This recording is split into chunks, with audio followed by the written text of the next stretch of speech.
بسم اللہ الرحمن الرحیم۔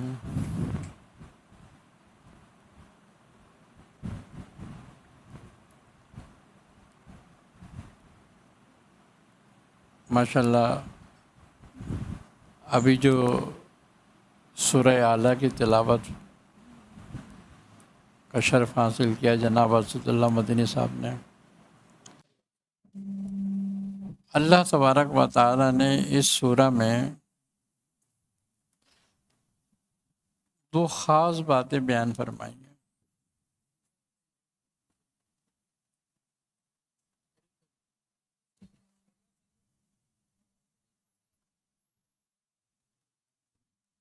ایک بات یہ ہے کہ دو گروہ اللہ تبارک و تعالی نے اس میں بیان فرمائے، ایک اشقا کا اور ایک اتقا کا، اور ان کے رویے بھی بیان کیے کہ اشقا کا کیا رویہ ہے اور اتقا کا کیا رویہ ہے، کون سی منزل ہے۔ اللہ کی نگاہ میں، نظر میں، اللہ تبارک و تعالیٰ کے ہاں جو اہمیت ہے وہ اتقا کی ہے، اور اللہ تبارک و تعالیٰ کا جو پسندیدہ گروہ ہے وہ اتقا کا ہے، اور ناپسندیدہ گروہ اشقا کا ہے۔ اب اشقا کا گروہ جو ہے وہ نافرمان گروہ ہے، جو اللہ کے حکم کے مد مقابل ہے، اسے خلاف ورزی کرتا ہے، اپنے نفس کی پیروی میں لگا رہتا ہے، اپنی خواہشوں کو ہر جائز ناجائز طریقے سے مکمل کرنے کی کوشش کرتا ہے، اور اللہ کے فرمان کو، اللہ کے رسول کے فرمان کی کوئی اہمیت نہیں سمجھتا، اور اس سے بالکل جو ہے وہ سرگرداں الگ رہتا ہے، سرکشی میں رہتا ہے۔ دوسرا گروہ ہے اتقا کا، جو ہر حال میں اللہ کی فرمانبرداری، اللہ کے رسول کی اطاعت میں لگے رہتے ہیں، اور ان کی زندگی کا مقصد بھی یہی ہوتا ہے کہ کوئی لمحہ ان کی زندگی کا ایسا نہ گزرے کہ جس میں وہ اللہ اور اس کے رسول کے ذکر سے اور ان کی اطاعت سے غافل ہوں۔ کامیابی ہم ڈھونڈتے ہیں کہ کامیابی کیا ہے، کامیابی کیا ہے، کامیابی میں لگے رہتے ہیں، ساری عمر کامیابی کو ڈھونڈتے ہوئے اور زندگی گزار دیتے ہیں، لیکن پتہ چلتا ہے جس کامیابی کو ہم ڈھونڈ رہے تھے وہ تو سراب تھا، وہ تو سب دھوکہ فریب تھا۔ حقیقت یہ تھی کہ کامیابی کی طرف جہاں جانا چاہیے تھا، کامیابی کی طرف جو بلا رہا تھا، اس طرف توجہ ہی نہیں کی کبھی بھی۔ انسان کی زندگی، کامیابی کیا ہے انسان کی زندگی کی؟ مال و اسباب، دنیا کا اکٹھا کرنا، دنیا کے بڑے عہدوں پہ رہنا، دنیا کی بڑی طاقت حاصل کرنا، یہ کامیابی نہیں ہے، یہ تو آزمائشیں ہیں ساری کی ساری۔ کبھی یہ عذاب بن جاتا ہے، کبھی یہ آزمائش بن جاتی ہیں، کامیابی نہیں بنتی کبھی بھی یہ، نہ یہ کامیابی ہیں۔ کامیابی کیا ہے اصل؟ اللہ تبارک و تعالی 5 مرتبہ اعلان کراتا ہے جن میں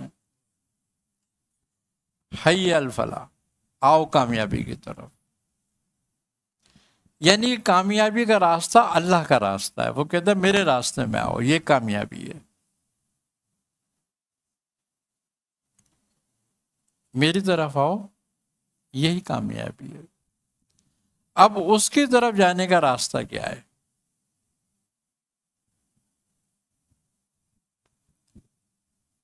ہر آدمی اپنے آپ کو عالم ہو، فاضل ہو، جاہل ہو، کوئی بھی ہو، وہ یہ سمجھتا ہے میں کامیاب ہوں، لیکن کامیاب ہونے کی کچھ شرائط ہیں کہ تو کامیاب ہے جب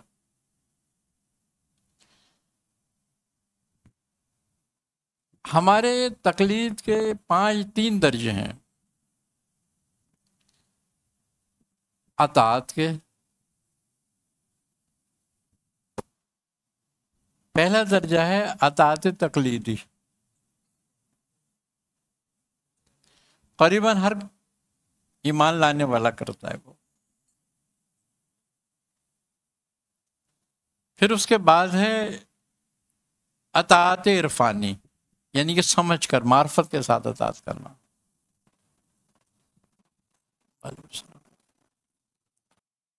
یعنی معرفت کے ساتھ اطاعت،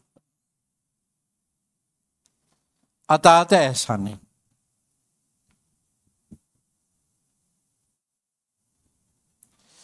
یہ سب سے اعلیٰ درجہ ہے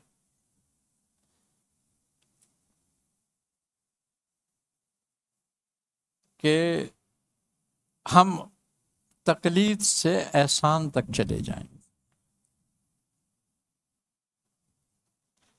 اور تقلید سے احسان تک جانے کے لیے ہمیں ایک رہبر و رہنما کی ضرورت ہوتی ہے۔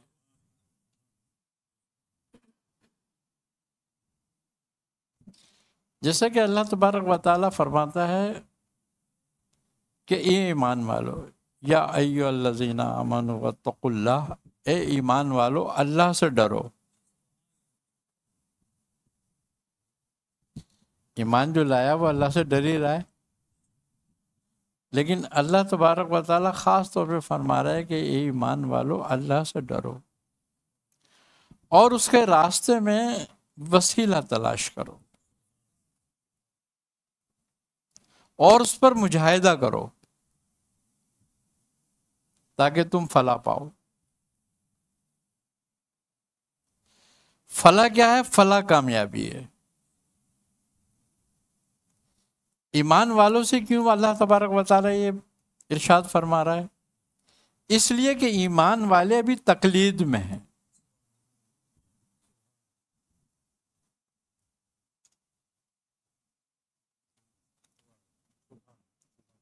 حضرت جبرائیل نے رسول خدا صلی اللہ علیہ وسلم کی خدمت میں عرض کری کہ یا رسول اللہ مل احسان، احسان کیا ہے؟ آپ نے فرمایا کہ تو اس کی عبادت ایسے کر کے تو اسے دیکھ رہا ہے۔ اگر ایسے نہیں کر سکتا تو کم از کم ایسے دیکھ وہ تجھے دیکھ رہا ہے۔ تو یہ درجے ہیں عبادت کے۔ اب ایسے عبادت کر رہے ہیں، نہ ہم اسے دیکھ رہے ہیں نہ وہ ہمیں دیکھ رہا ہے، ہمیں پتہ ہی نہیں ہے۔ یہ تقلیدی عبادت، اس کا بھی فائدہ ہے، یہ نہیں کہ یہ ضائع چلی جاتی ہے، اس کا فائدہ ہے۔ کیوں؟ کہ یہی ابتدا ہے انتہا تک پہنچنے کی۔ اگر ابتدا ہی نہیں ہوگی تو انتہا پہ کیسے پہنچے گا آدمی؟ تو ہم تقلید سے نکلیں، جیسے کہ اللہ کا حکم ہے کہ آگے بڑھو، اس کے راستے میں وسیلہ تلاش کرو، راہ تلاش کرو آگے بڑھنے کی۔ تو اہل تفسیر اس آیت کی تفسیر میں فرماتے ہیں کہ وہ وسیلہ جو ہے وہ ذات مرشد کا، خالی کتاب پڑھ کے وکیل نہیں ہو جائے گا وہ۔ ایک ڈاکٹر بننا چاہتا ہے تو وہ 4 سال لگاتا ہے، پھر ہاؤس جاب کرتا ہے ڈاکٹروں کے ساتھ، ورنہ خالی ڈاکٹر تو بن گیا، وہ ڈگری تو ہو گئی اس کے پاس، لیکن ڈاکٹر تو نہیں بنا بھی وہ، جب تک کہ وہ ہاؤس جاب کر کے تجربہ نہیں کر لے گا، اس کا شاگردی اختیار نہیں کر لیتا وہ، جب تک کہ کسی کو اس راستے میں اپنا امام نہیں بنا لیتا، مرشد نہیں بنا لیتا۔ احادیث بھی ہے، رسول خدا صلی اللہ علیہ وسلم نے فرمایا کہ ثم رفیق علی الطریق، جب تم کسی راستے پہ چلنا چاہو تو اس کے جاننے والوں کے ساتھ ہو جاؤ، ورنہ کبھی راستہ نہیں پاؤ گے جب تک کہ اس کے جاننے والوں کے ساتھ نہیں ہو جاؤ گے۔ تو اب فلاح کوئی چھوٹا سا راستہ نہیں ہے، اصل راستہ ہے زندگی کا۔ اللہ تبارک و تعالیٰ فرماتا ہے نا کہ ہم نے پیدا کیا جن و انس کو مگر اپنی عبادت کے لیے۔ اگر ہم یہی تقلیدی عبادت کو اس مفہوم میں لے لیں خالی کہ بھئی روزہ، نماز، حج، زکوٰۃ یہی بس عبادت ہے، یہ عبادت کے حصے ہیں جو اللہ ہم سے چاہتا ہے اس عبادت کے، یہ پریکٹس ہے ہماری کہ پہلے وہ کہتا ہے اس پریکٹس پہ آؤ پھر آگے بڑھو گے۔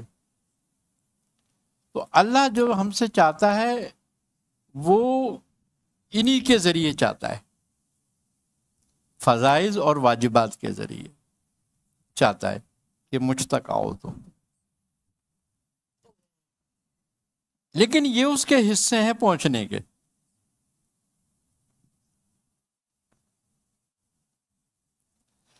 مکمل نہیں ہے وہ، جب تک تم نماز کو اس کی معراج تک نہ پہنچا دو، جب تک تم روزے کو اس کے مقصد تک نہ لے جاؤ، تو مفہوم پورا نہیں ہوتا۔ تو مفہوم پورا کرنے کے لیے آگے ہمیں صحبت کی ضرورت ہے کہ ہم کیسے پورا کریں وہ اور کس طرح آگے بڑھیں۔ آئی نا سمجھ میں بات؟ تو اس کے لیے ہمیں کچھ چیزیں سمجھنے کی ضرورت ہوتی ہے۔ وہ یہ ہوتی ہے کہ اگر ہم پہلی کلاس میں داخلہ لیں گے تو ہمیں ٹیچر کی ضرورت ہے، اور ہم ماسٹر کریں گے تو ٹیچر کی ضرورت ہے، اور ڈاکٹریٹ کریں گے تو ٹیچر کی ضرورت ہے۔ یہ الگ بات ہے کہ ٹیچر کی منازلیں بدلتی رہتی ہیں، طالب علم کی ٹیچر تبدیل ہوتے رہتے ہیں، لیکن ٹیچر ضرور رہتا ہے۔ شیخ سعدی رحمۃ اللہ علیہ فرماتے ہیں جائے استاد خالی است، استاد کی جگہ ہمیشہ خالی رہتی ہے، یہ کبھی پر نہیں ہوتی، اور انسان ہمیشہ طالب علم رہتا ہے چاہے کتنے بڑا عالم ہو جائے۔ علم کی ضرورت مہد سے لے کے لحد تک رہتی ہے، اور علم کو سمجھنے کی ضرورت بھی ہمیشہ رہتی ہے، کوئی مکمل نہیں ہو جاتا۔ آئی نہ سمجھ میں بات؟ جو طالب علم ہے وہ مکمل نہیں ہوتا کبھی بھی، اپنے تئیں سب مکمل ہو جاتے ہیں۔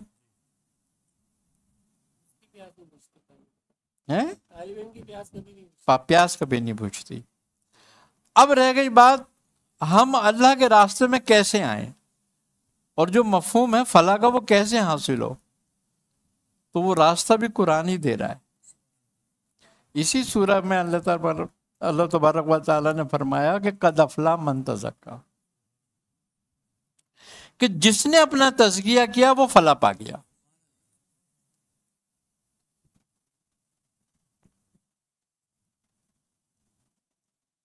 اب تزکیہ کیسے پہنچیں؟ تزکیہ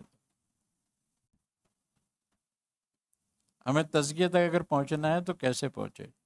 کیونکہ جب تک فلاح میں داخل نہیں ہوں گے تو اہل نعمت میں داخل نہیں ہوں گے۔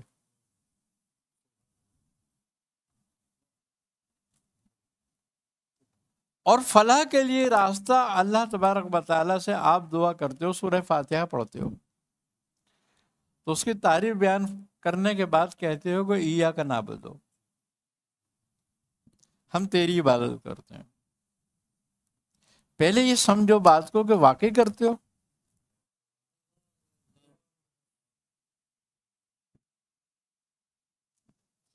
یہ لفظ 2 حرفوں کا ہے، ایاک نعبد،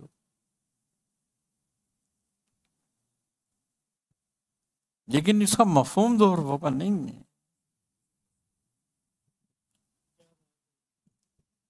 یہ لفظ منافق کافر اور مومن کا فیصلہ کر دیتا ہے.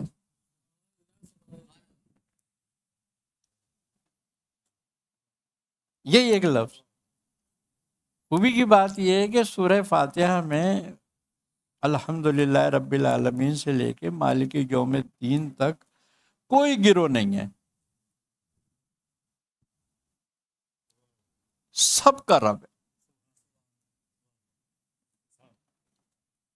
کوئی تخصیص نہیں ہے، اس میں کوئی تفریق نہیں کی گئی. لیکن جہاں یہ لفظ آیا تفریق ہو گئی. ایاک نعبد،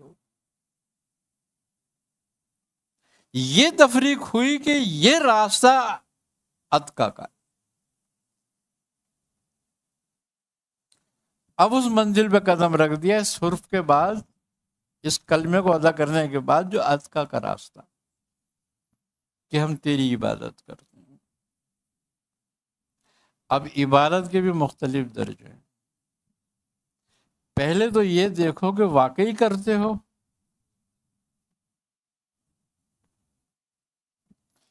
کیوں کہ عبادت وہ کر سکتا ہے جو ایمان لایا ہو.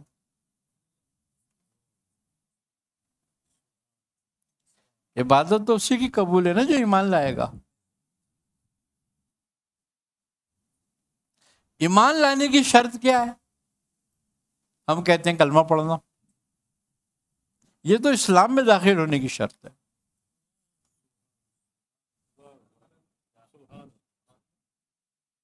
جس نے کلمہ پڑھا وہ قلعہ اسلام میں داخل ہو گیا.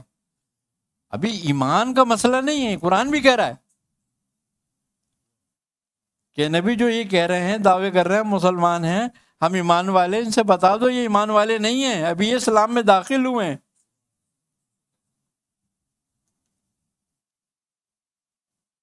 ایمان لانے کا مرحلہ دوسرا ہے.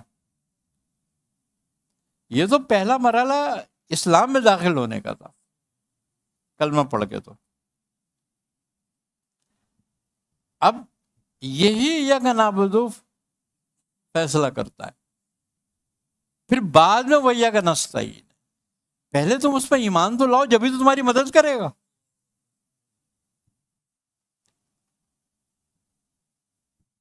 اب ایمان لانے کی شرط جو ہے وہ ہے وَيَكْفُرُ بِالطَّاغُوتِ. جس نے کفر کیا طاغوت کے ساتھ، وہ یؤمن باللہ، وہ ایمان لایا اللہ پر.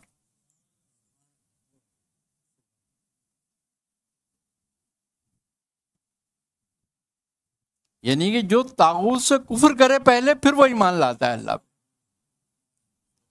اور اگر وہ طاغوت سے کفر نہیں کرتا اور ایمان لانے کا دعویٰ کرتا ہے تو پھر وہ منافقت میں چلا جاتا ہے.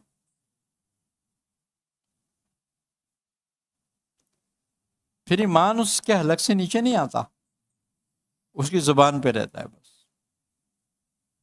اسلام میں ہے وہ، ایمان میں نہیں آیا. اب یہ دیکھو ہم نے واقعی طاغوت سے کفر کر لیا.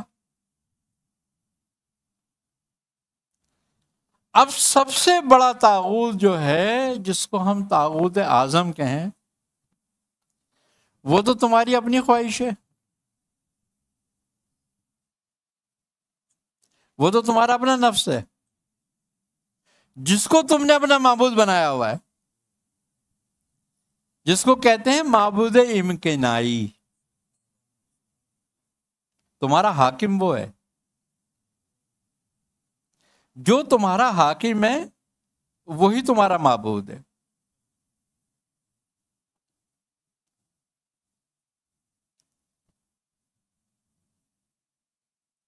تم جس کی حکومت کو قبول کر رہے ہو، جس کی اطاعت کر رہے ہو، وہی تو معبود ہے تمہارا.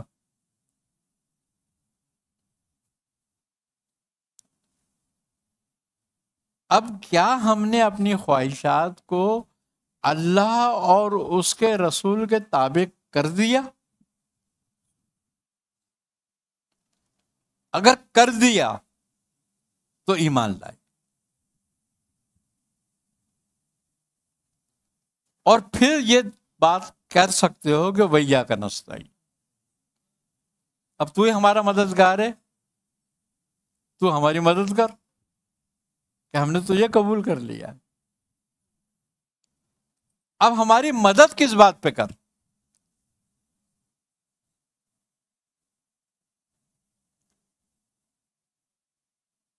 کوئی دنیا کا مال اسباب دلا دے، کوئی تاج و تخت دلا، کوئی کرسی دلا، کس بات پہ کر؟ مدد کس بات پہ مانگ رہا ہے وہ؟ اہدنا الصراط المستقیم، ہمیں سیدھا راستہ دکھا دے، بس اس پہ ہماری مدد کر.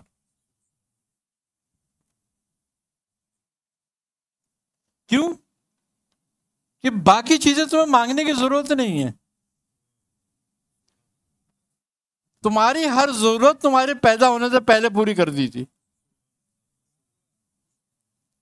دنیا تو ضرورت ہے، اس میں مانگنے والی کوئی چیز ہی نہیں ہے. اگر مانگنے والی کوئی چیز ہوتی تو پھر کافر کو کیوں ملتی؟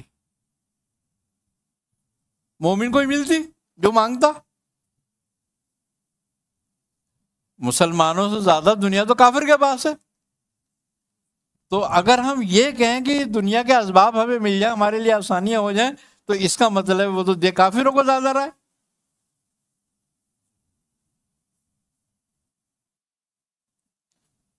ان کی مدد زیادہ کر رہا ہے.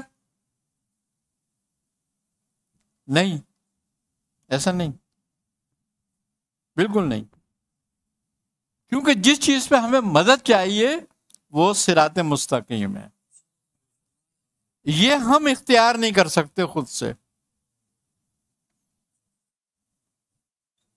یہ ہمارے بس کا نہیں ہے.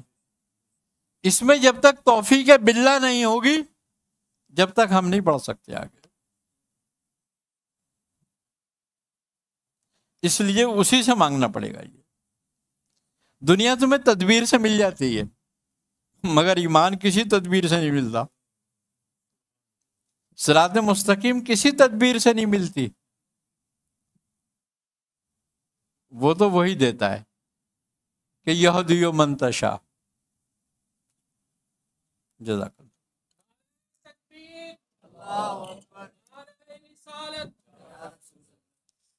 یہدی و منتشا کہ ہم جسے چاہتے ہیں ہدایت دے دیتے ہیں.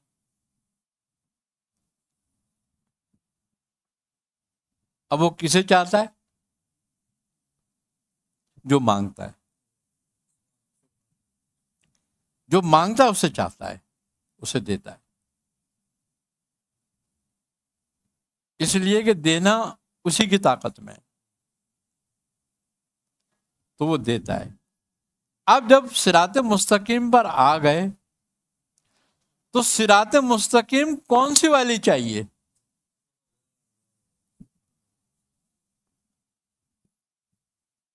حدیث میں ہے کہ صراط مستقیم ایک راستہ ہے اور اس میں 100 دروازے ہیں.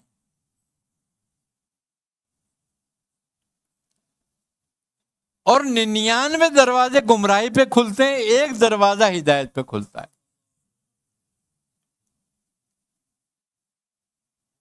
ایک دروازہ ہدایت پہ کھلتا ہے.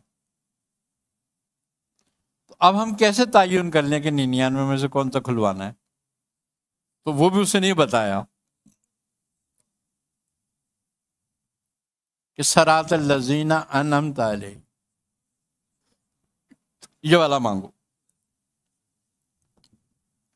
کہ جس راستے پر چلنے والوں پر تو نے انعام کیا، تیرا انعام ہوا.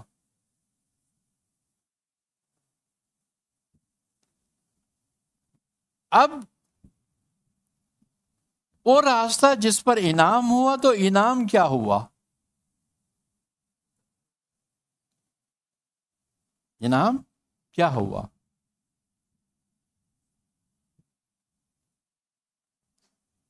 انعام یہ ہوا کہ انہیں اللہ کا قرب حاصل ہو گیا.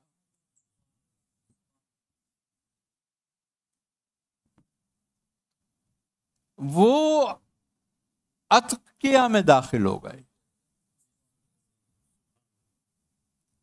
اللہ کا انعام ہو گیا ان.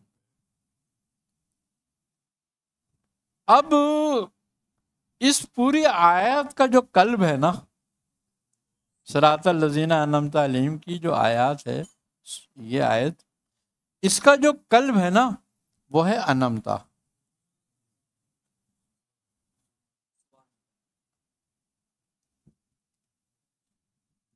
انمتا میں 5 حروف ہیں، الف،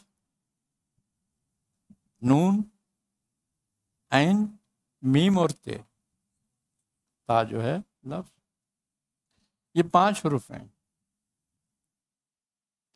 اب یہی 5 حروف تشریح کر رہے ہیں نعمت کی،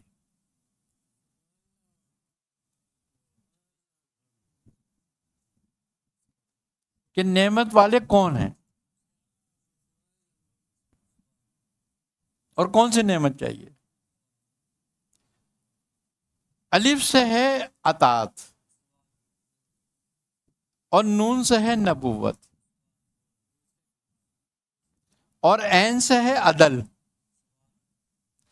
کہ نبوت کی اطاعت کر عدل کے ساتھ۔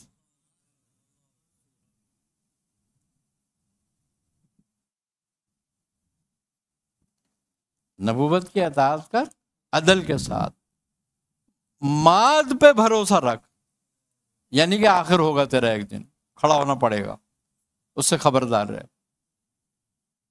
معاد قیامت ہے، میم سے ہے، اور تے توحید ہے، اس سے کبھی غداری نہ کر۔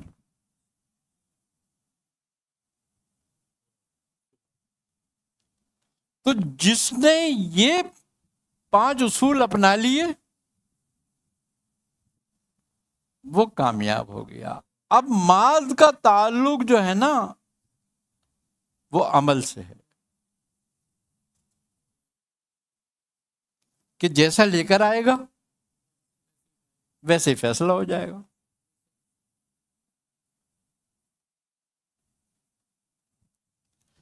تو لہذا اب ان باتوں کے لیے ہمیں 3 چیزوں کی ضرورت ہوئی۔ اطاعت پہ نبوت کے لیے جو عدل کے ساتھ ہو، علم کی ضرورت ہے۔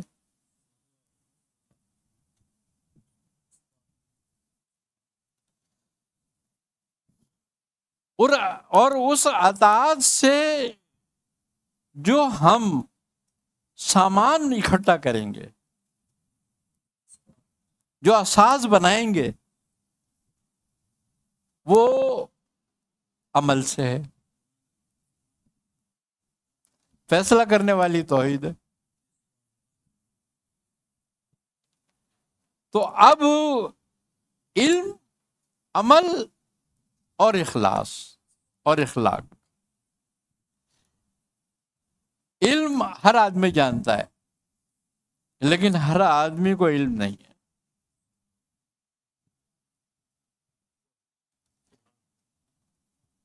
تین حروفوں کا مرکب ہے، بہت چھوٹی سی بات ہے یہ، ہم اس کو بہت چھوٹی سی بات سمجھتے ہیں کہ بھائی 3 باتیں، ہر آدمی جس سے پوچھو کہے گا میں جانتا ہوں۔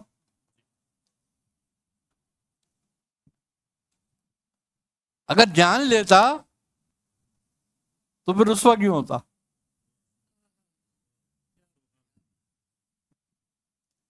جانتا تو ہی نہیں ہے، علم رکھتا ہے بس۔ اب جب جانتا نہیں اور علم رکھتا ہے تو یہ فریب ہے۔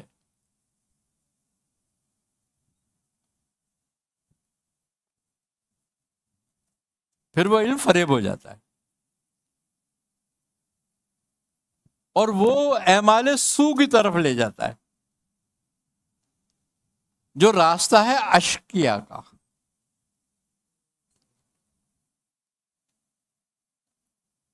اس دلدل میں ڈال دیتا ہے، لے جا۔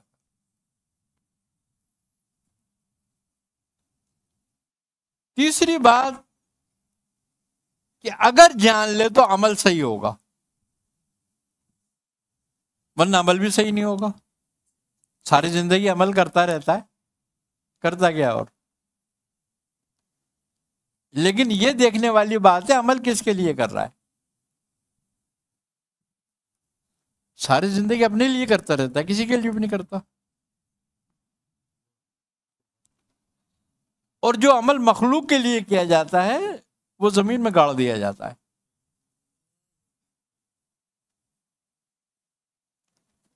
جو اللہ کے لیے کیا جاتا ہے فرشتے اس کو آسمانوں میں لے جاتے ہیں. تو عمل کس کے لیے کرتا رہا، یہ بھی جاننا بہت ضروری ہے. پھر اخلاق.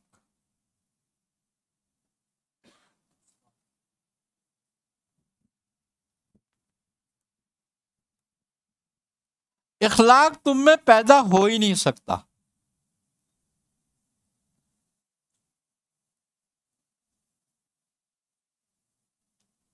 کب تک؟ اخلاق تم میں ہو نہیں سکتا اس وقت تک جب تک تمہارے نفس کا تزکیہ نہ ہوا ہو.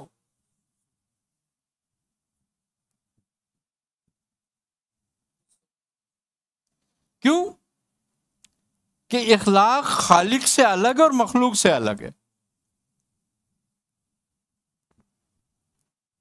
دونوں کے لیے ایک جیسا نہیں ہے.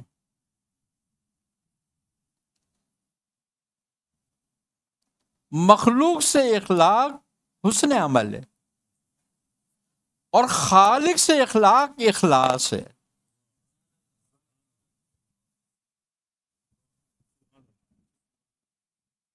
کہ اگر خالق سے اخلاص پیدا ہو گیا تو تیرا اخلاق کامیاب ہو گیا، اور خلق میں تو حسن عمل سے رہا تو تیرا اخلاق کامیاب ہو.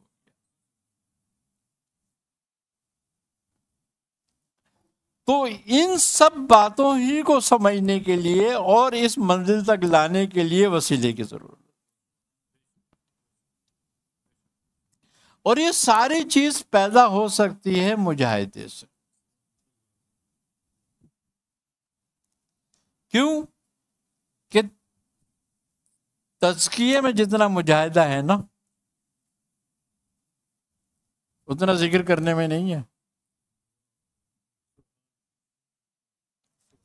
دیکھو اللہ نے سورہ اعلیٰ میں پہلے بیان فرمایا کہ تزکیہ کر، قد افلح من تزکیٰ، پھر ذکر ربہ فصلی، بعد میں ذکر کا نمبر آتا ہے. پہلے تو اپنا تزکیہ کر، اپنی نیت کو خالص کر، اپنے عمل کو خالص کر، اپنے قلب کو خالص کر. علم بھی فائدہ نہیں دیتا اگر قلب خالص نہیں ہے تو. دیکھو علم جو ہے نا، علم اس کا پیالہ قلب ہے.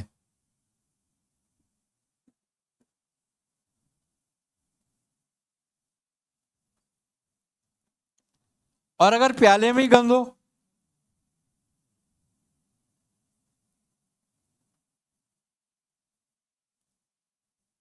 جس کا پیالہ صاف ہوگا اس میں علم ہوگا تو وہ علم کا احترام ہے، علم کا اخلاق ہے. علم کے ساتھ اخلاق ہے یہ کہ تیرا پیالہ صاف ہو، تو وہ پھر تیرے ساتھ اخلاق کرے گا، اور وہ اخلاق کرے گا تجھے خدا کی معرفت کا علم دلائے گا، تک لے کے جائے گا. اور اگر یہ صاف نہیں ہے تو وہ تیری بھی قدر نہیں کرے گا، تو ذلیل و خوار کرے گا، گمراہی میں ڈال دے گا.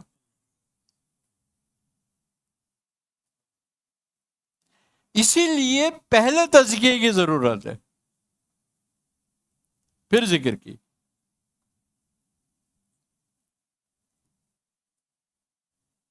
اب ساری عمر لگ جاتی ہے تزکیے میں.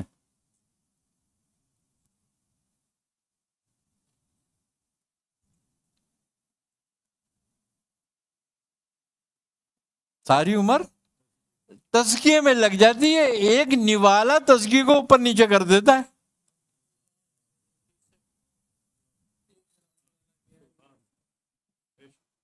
اوپر نیچے کر دیتا ہے سارا کام. جتنا امپائر کھڑا کیا تھا سب گر گیا.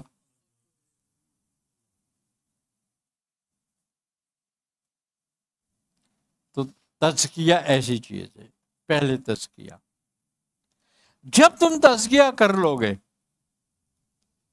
تو پھر وہی بات آئے گی کہ جب تو کوئی بھی ذکر کرے گا تیرے آگے کوئی پردہ نہیں ہوگا. پردہ تو یہی گند ہے. جب تو ان کو صاف کر لے گا تو وہ بھی کلیئر ہو جائے گا.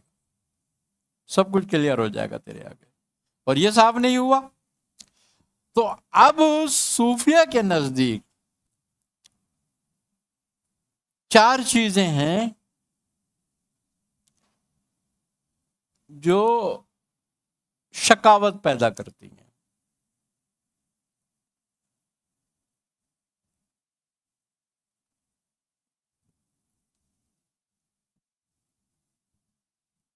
آئی نا سمجھ میں بات؟ اور وہ 4 چیزیں کیا ہیں؟ وہ نفس کی ہمارے بنیادی چیزیں ہیں. ہر وقت اس میں ڈوبا رہتا ہے وہ.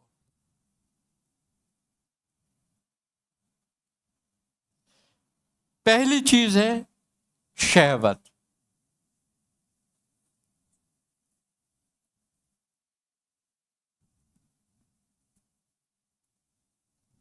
دوسری چیز ہے سرکشی.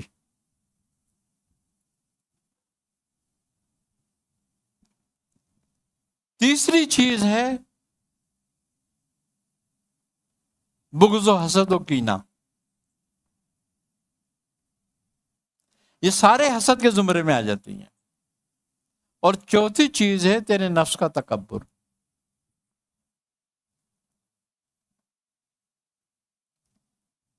یہ سارا گن موجود ہے اس پیالے میں. جب یہ موجود ہے اس پیالے میں تو خدا کی معرفت کیسے آئے گی؟ علم کیسے آئے گا اس میں؟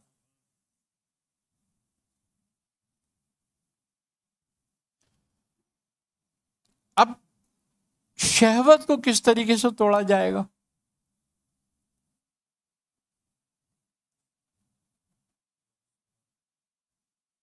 اس کا علاج بھی تو کرنا پڑے گا نا کچھ. تو وہ ٹوٹتا ہے اطاعت سے.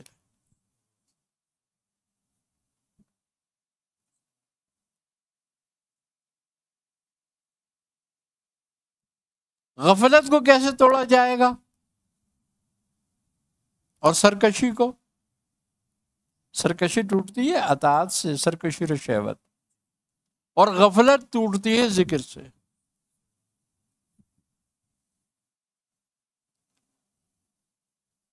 حسد اور کینہ اور تکبر جو ہے یہ ٹوٹتا ہے دنیا کی محبت رغبت کو نکال کر.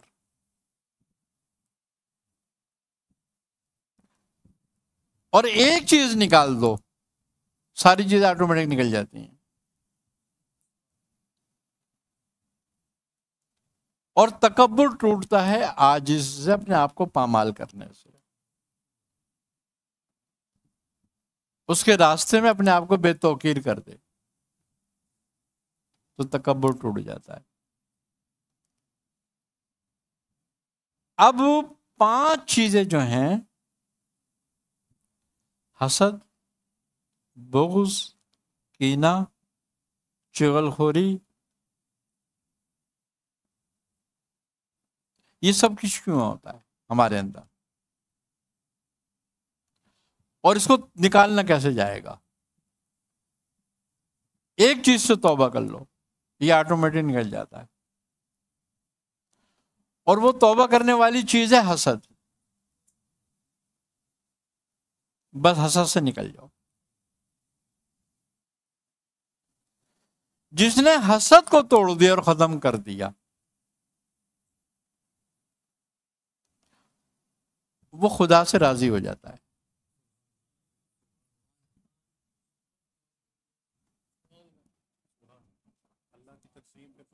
اللہ کی تقسیم پہ خوش ہو جاتا ہے. کسی کو دیکھ کے اس کو احساس نہیں رہتا اس کے پاس اتنا کیوں، میرے پاس اتنا نہیں ہے. اچھا مزے کی بات یہ کہ سارا بغض اور اناد حسد کی وجہ سے ہوتا ہے پیدا. جب حسد نکل گئی تو بغض اور اناد بھی نکل گیا. صوفیہ کی ایک کیلکولیشن ہے،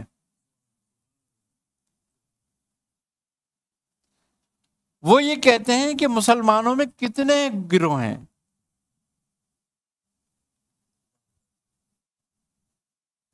73، جس میں سے 72 ناری ہیں اور ایک ناجی ہے. یہی ہے نا حدیث میں کہ 72 جہنم میں جائیں گے، ایک جنت میں جائے گا.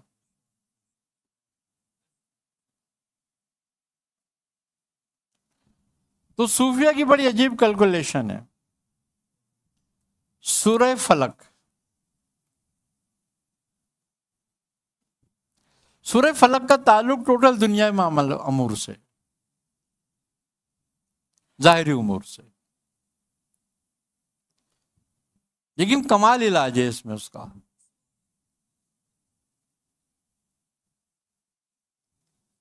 اس کی آیات، آخری آیات کا آخری حرف لفظ جو ہے حسد ہے. من شر حاسدین، اسا حسد پہ جا کے رکتا ہے، ختم ہوتی ہے یہ صورت، اختتام ہوتا ہے اس صورت کا. اب حسد کا جو لفظ ہے، حرف ہے، اس کے 3 حرف ہیں، ہا، سین اور دال. تو ان کی کیلکولیشن یہ ہے کہ وہ کہتے ہیں ہا کے اعداد 8 ہیں. اچھا، یہ جو علم ہے نا جفر کا، یہ کسی آدمی کا بنایا ہوا نہیں ہے. یہ علم حضرت ادریس علیہ السلام پہ اترا تھا، اعداد کا علم. تو یہ بھی غیبی طریقے کا، غیبی ہے، اللہ کی طرف سے یہ علم. تو وہ کہتے ہیں ہے کے عدد 8 ہیں اور سین کے عدد 60. کتنے ہو گئے؟ 68 ہو گئے، 68. اور دال کے 4 ہیں. جس نے اپنے قلب سے اس کو نکال دیا وہ نار سے نکل گیا.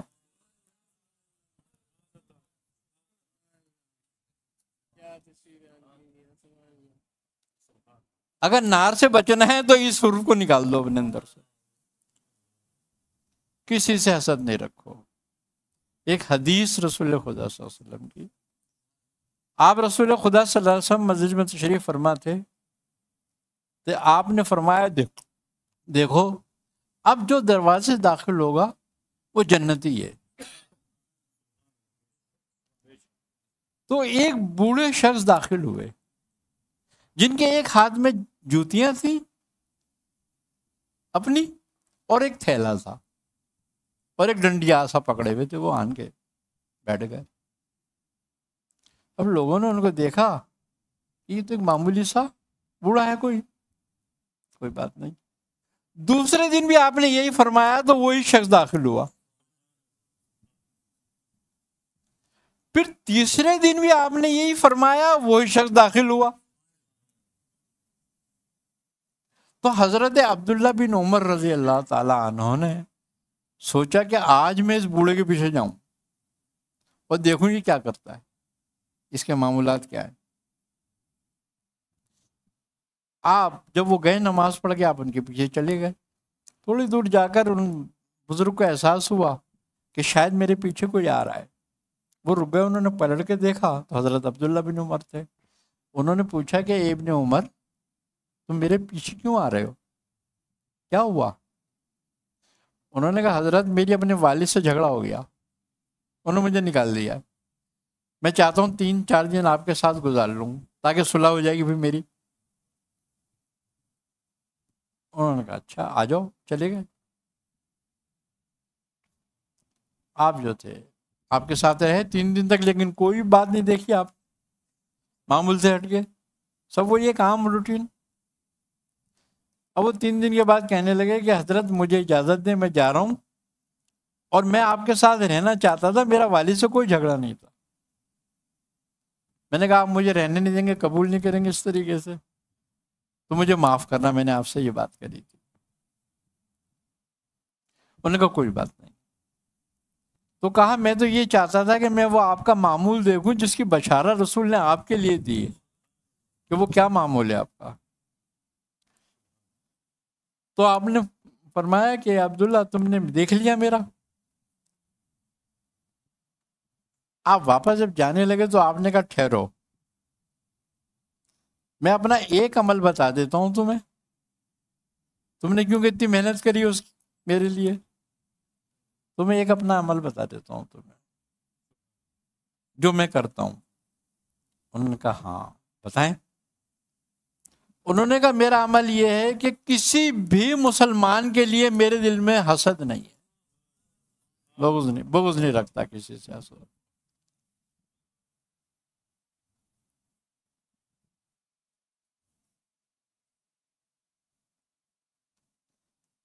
آپ فرماتے ہیں میرا یہی عمل ہے۔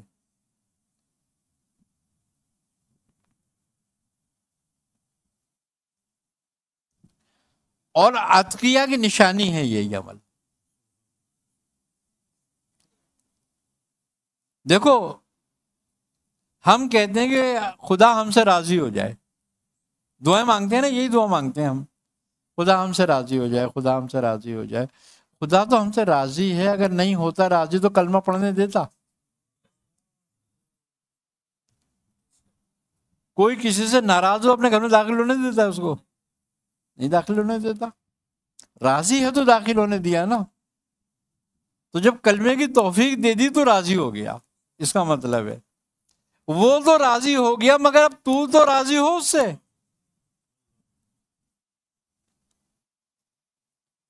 مقصد یہ ہے کہ تو اس سے راضی نہیں ہو رہا، وہ مالک الملک ہو گئے تو اس سے راضی ہے، وہ تو بندہ ہو کے راضی نہیں ہے۔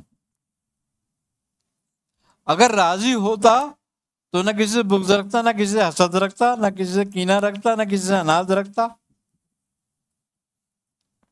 جب بغض اور حسد اناد نہیں رکھے گا تو کسی شر میں بھی مبتلا نہیں ہوگا۔ رسول نے مومن کی کیا نشانی بتائی ہے؟ یہی فرمائی ہے نا کہ مومن وہ ہے جس کے ہاتھ سے، جس کی زبان سے، جس کی نظر سے دوسرا مسلمان محفوظ ہو۔ جب مسلمان تمہیں بے ضرر سمجھنے لگے نا کہ تم ان کے لیے کوئی خطرہ نہیں ہو، تو تم مومن ہو گئے۔ تو لہذا اگر بغض اور کینہ اناد سے نکلنا ہے تو پہلے یہ عمل کرنا پڑے گا کہ حسد سے نکل جا۔ حسد سے نکلنے والے کا قلب مطمئن ہو جاتا ہے، اور اللہ جو ہے وہ چاہتا کیا ہے بندے سے؟ اللہ بندے سے چاہتا ہے اطمینان والا قلب۔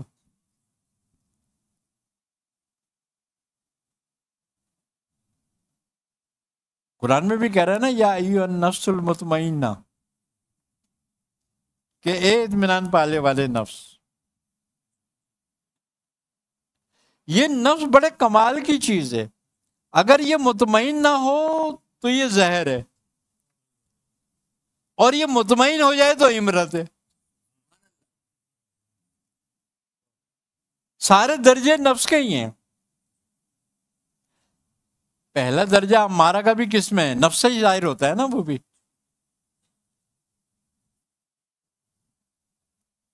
دوسرا لوامہ بھی اس سے ظاہر ہوتا ہے، ملہمہ بھی اس سے ہی ظاہر ہوتا ہے، اور مطمئنہ بھی اس سے ہی ظاہر ہوتا ہے۔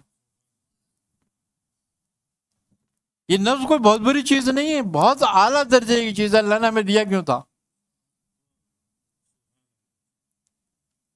اسی لیے دیا تھا کہ تم اس کو اعلیٰ بناؤ۔ لقد خلقنا الانسان فی احسن تقویم، کہ ہم نے انسان کو بہترین طریقے پہ بنایا ہے، یہ ہماری بہترین تخلیق ہے۔ کیوں؟ کہ یہ روح اور نفس کا بہترین امتزاج ہے۔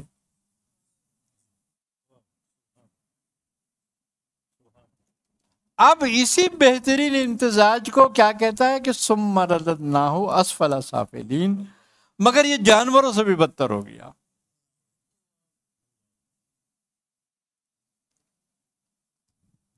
نفس امارہ جب غالب آتا ہے تو یہ وہ کام کرتا ہے جس سے شیطان بھی پناہ مانگتا ہے. شیطان بھی جو نہیں کر پایا وہ کام کر جاتا ہے. پھر یہ اس کو تبدیل کرنے کی ضرورت ہے. اس کو تبدیل کرنے کے لیے اللہ کہہ رہا ہے قد افلح من تزکا.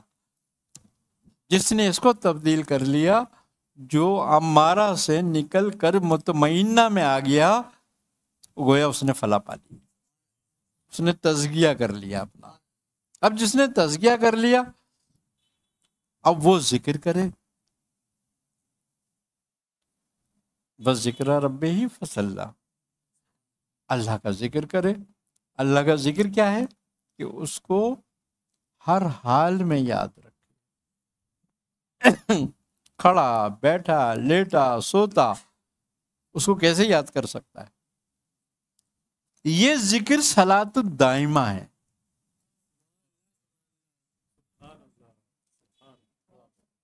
اور اللہ یہی کہتا ہے کہ وہ عاقم الصلاۃ، تو قائم کر نماز.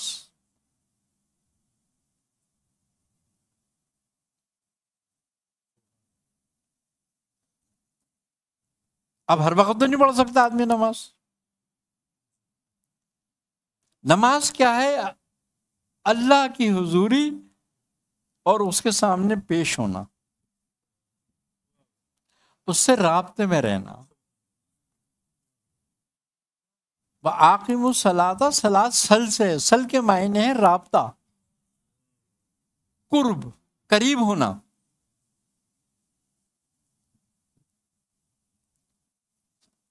تو قائم کر سے مراد پڑھنا ہے. پڑھنا تو ہوتا تو وہ کہتا اقرا.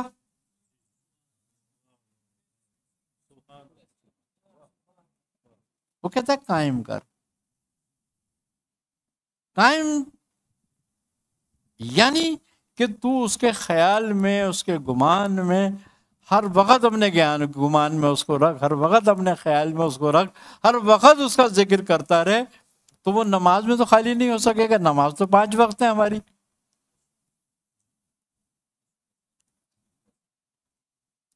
اور جب کوئی ہم عمل منٹوں کے لیے کرتے ہیں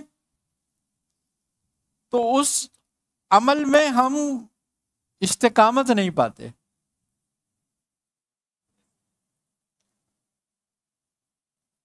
کیونکہ منٹوں میں، لمحوں میں کیسے استقامت ہوگی؟ استقامت جب ہوگی اس میں ہمیں، جب ہم ہر وقت اس میں لگے رہیں گے. اور وہ ہے طریقہ ذکر. یہ صلاۃ الدائمی ہے، اللہ کے ذکر میں ہر وقت رہنا، صلاۃ الدائمہ میں رہنا ہے. اب یہی بات ہے کہ تو اس کا ذکر ایسے کر کے تو اسے دیکھ رہا ہے. یہ کیا ہے؟ یہ مشاہدہ ہے. اور یہ کہ کم از کم ایسے کر کے وہ تجھے دیکھ رہا ہے، یہ مراقبہ ہے.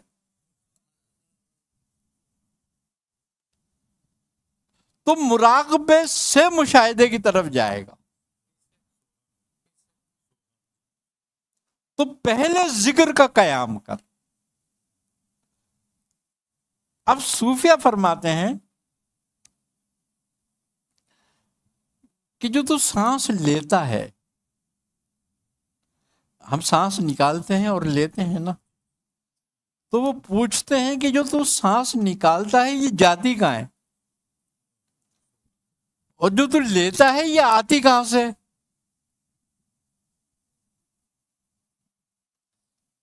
تو وہ فرماتے ہیں کہ جب تو سانس نکالتا ہے تو یہ بارگاہ الہی میں جاتی ہے،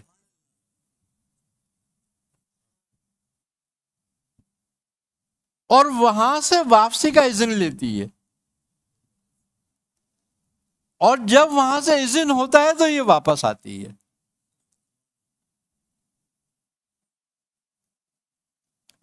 اب اگر یہ ذکر کرتے ہوئی جائے تو اللہ نظر رحمت فرماتا ہے اس میں. اور پھر وہ رحمت اور نور لے کر یہ واپس آتی ہے تو قلب روشن ہوتا ہے.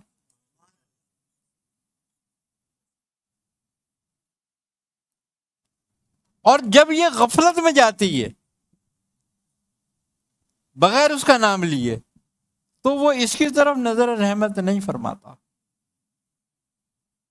اس کو واپس کر دیتا ہے. جب اس کو واپس کر دیا جاتا ہے تو راستے میں شیطان اپنا سامان اس میں لپیٹ دیتا ہے، جو وسوسوں کی صورت میں، حرص و حسد کی صورت میں، بغض کی صورت میں، اناد کی صورت میں تمہارے قلب میں داخل ہو جاتا ہے.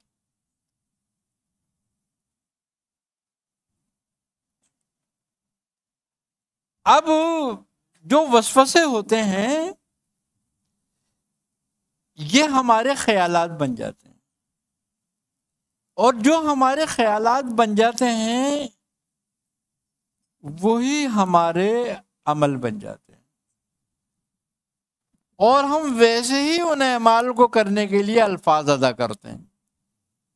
اور یہ ان سب چیزوں کا نتیجہ جو ہوتا ہے یا تو شقاوت ہوتا ہے یا سعادت ہوتا ہے.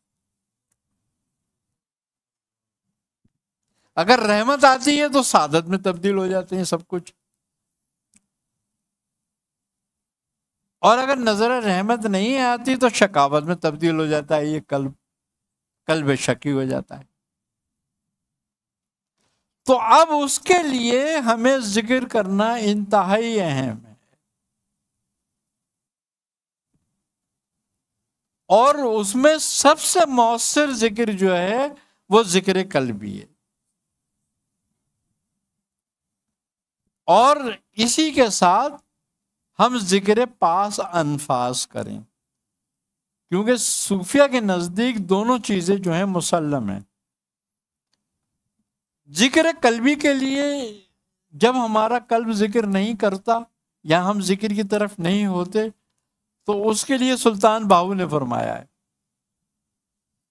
جو دم غافل سو دم کافر، مرشد یہی سکھایا ہو کہ جو تیرا لمحہ غفلت میں گزرا،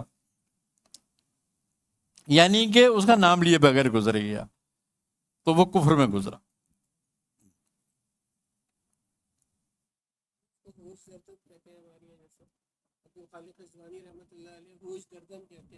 بالکل یہی چیز ہے، وہ ہوش در دم. تو اپنی سانس کو ذکر پہ لگاؤ. اب اس میں صوفیہ کی مختلف باتیں ہیں، کوئی کہتا ہے نفیہ زبات پہ لگاؤ، کوئی کہتا ہے اللہ ہو پہ لگاؤ، جس کو جیسے سہولت ہو اس کا نام مگر لو. اصل بات تو یہ ہے. دوسری بات ذکر قلبی جاری کرو. اب ذکر قلبی کیسے جاری ہو؟ یہ بغیر ترتیب کے اور بغیر ہدایت کے جاری نہیں ہو سکتا. اس کے لیے پوری ٹریننگ لینے کی ضرورت ہوتی ہے، چاہے ذکر پاس انفاس ہو چاہے ذکر قلبی ہو. اچھا اب ایک خوبی کی بات ہے، ذکر کا فائدہ کیا ہوگا؟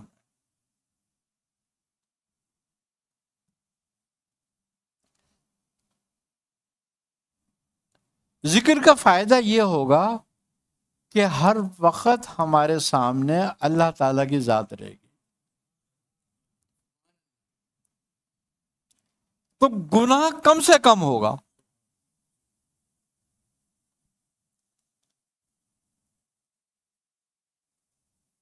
دیکھو تم جس کو زیادہ یاد کرتے ہو اس سے تمہاری محبت بڑھ جاتی ہے،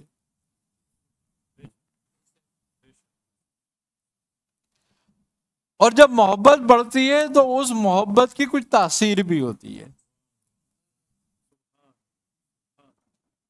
اور اس کی تاثیر جو ظہور کرتی ہے اندر قلب میں تو وہ پھر برائیوں سے روکتی ہے،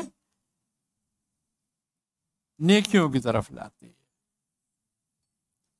دیکھو نماز پڑھنے کا بھی فائدہ ہمیں کیا ہے؟ یہی ہے نا کہ نماز روکتی ہے برائیوں سے اور بے حیائی سے.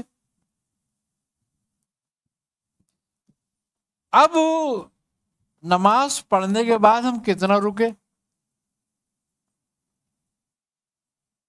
تو نماز نے ہم پہ کیوں اثر نہیں کرا؟ نتیجہ کیوں نہیں آیا؟ نتیجہ تو اللہ بیان کر رہا ہے، کوئی بندہ تھوڑی کر رہا ہے. تو نتیجہ کیوں نہیں آ رہا؟ اس لیے کہ پڑھی نہیں. یہ نتیجہ آئے گا صلاۃ القائمہ میں، صلاۃ دائمی میں، کہ جب تو ہر وقت اس کے ذکر میں رہے گا اور جب جا کے کھڑا ہوگا تو تجھ پہ ایک نشہ طاری ہو جائے گا اس کا. پھر تیرے سامنے وہی ہوگا اور کوئی نہیں ہوگا، تیری سوچ میں وہی ہوگا اور کوئی نہیں ہوگا. اور جب وہی ہوگا تو اسی کے لیے تو گیا تھا، جب باہر نکلے گا وہاں سے تو وہی غالب رہے گا.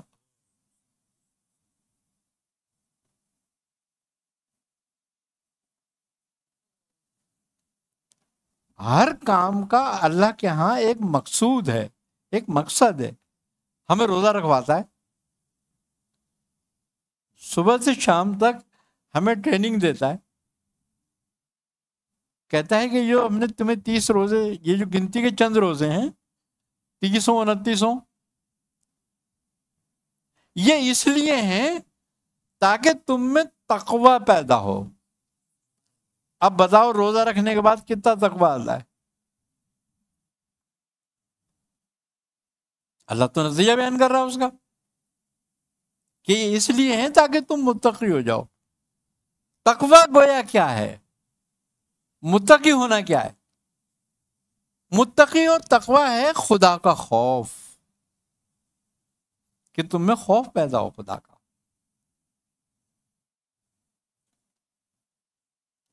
اب خدا کا خوف کیسے پیدا ہوگا؟ یہ پریکٹس ہے، ہر چیز پریکٹس سے ہوتی ہے. پہلی اس میں شرط کیا ہے کہ جو تمہیں وقت بتایا گیا کہ بھئی فجر سے لے کے اور مغرب تک تم نے کچھ کھانا پینا نہیں. اب یہاں کسی حرام چیز سے نہیں روکا جا رہا، پاک اور طیب اور حلال چیزوں سے روکا جا رہا ہے. کس سے رک جاؤ؟ کیوں رک جاؤ؟ اس سے تمہیں عادت پڑے رکنے کی، ہمارا عادت حکم ماننے کی. رک جاؤ. تو جب تم حکم کے مطابق پاک چیزوں سے رکتے ہو تو عام حالات میں حرام سے کیوں نہیں رکتے؟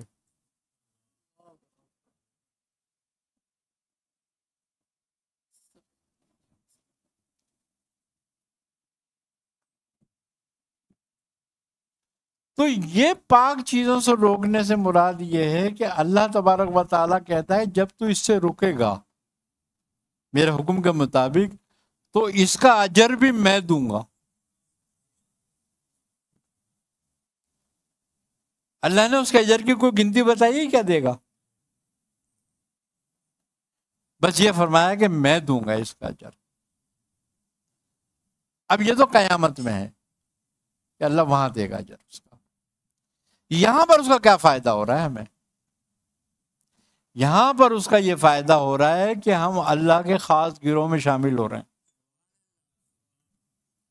اہل تقوی میں، اہل تقوی میں شامل ہو رہے ہیں. مگر اس کے لیے ہمیں حرام چیزوں سے رکنے کی ضرورت ہے. یہ پریکٹس حلال چیزوں سے رکوانے کی اس لیے ہے کہ تم حرام سے بھی روک، اس کے ہر اس حکم پہ رک جا جس سے اس نے روکا ہے. اور اگر تو نے اپنی زندگی میں اس طرح سے کر لیا، باقی 11 مہینے ایسے گزار لیے، تو تقوی، اہل تقوی ہو گیا، متقی ہو گیا، تو ڈرنے والوں میں ہو گیا، تو یہاں اللہ کے گروہ میں شامل ہو جائے گا.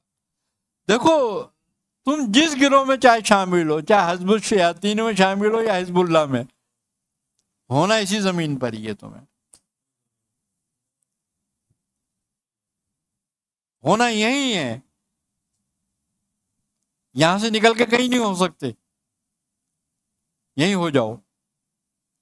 یہاں کیوں ہے یہ بات کہ یہی ہونا ہے؟ اس لیے یہ تمہارے لیے دارالامتحان ہے. پیپر آدمی دارالامتحان میں دیتا ہے، نتیجہ دارالامتحان میں نہیں آتا. نتیجہ بعد میں اناؤنسمنٹ ہوتا ہے نا کہ بھئی کون پاس ہو گیا کون فیل ہو گیا. تو یہاں تو تمہیں صرف اور صرف امتحان دینا ہے.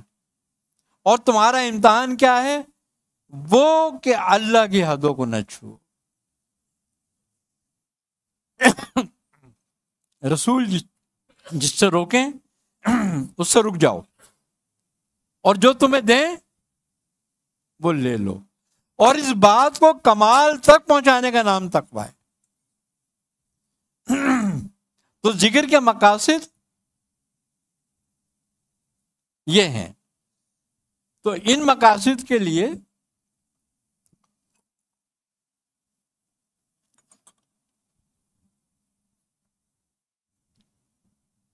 جو یہ پروگرام کیا جا رہا ہے اسی کے لیے کیا جا رہا ہے. دیکھو اللہ تبارک و تعالی نے نبی پاک صلی اللہ علیہ وسلم کے سپرد 4 کام فرمائے تھے. یعنی کہ ان 4 کاموں میں ہی نبوت کے مقاصد ہیں.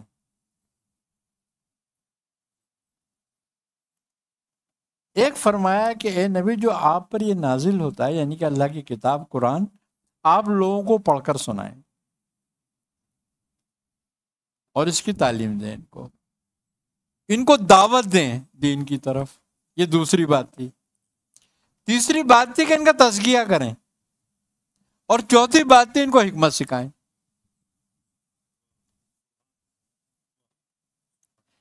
یہ نبوت کے سپرد اللہ تبارک و تعالیٰ نے 4 کام فرمائے تھے جو کرنے تھے اصلاح کے لیے انسان کی. اب یہی 4 کام ہر امتی کی ذمہ داری ہے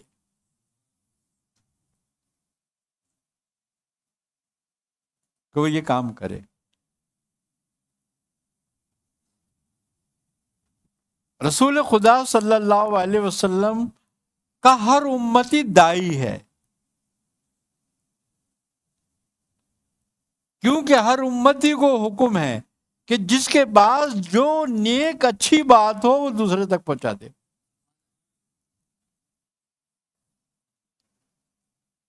اور برائی سے روکے اور نیکی کی ترغیب دلائے. تو یہ جو سلسلہ شروع کیا جا رہا ہے اسی بنیاد پر ہے.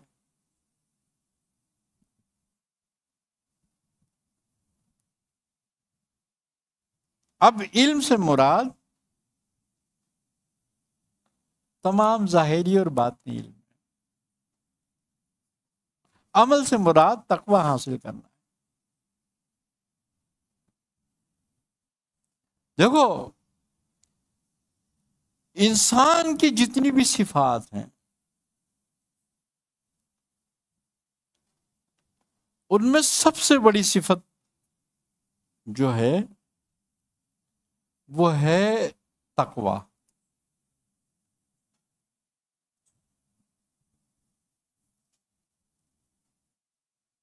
اللہ ہر انسان کو جو اس پر ایمان لایا ہے وہ اس کو اسی منصب پہ دیکھنا چاہتا ہے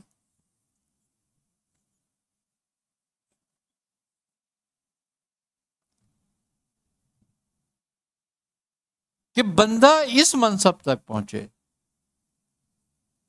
کہ وہ اہل تقوی میں سے ہو جائے. تو ہماری زندگی کا جو مقصود ہے وہ گویا اللہ کی عبادت ہے. باقی جتنے بھی ہم جو کام کر رہے ہیں دنیا میں وہ ساری ضرورت ہے، مقصود نہیں ہے.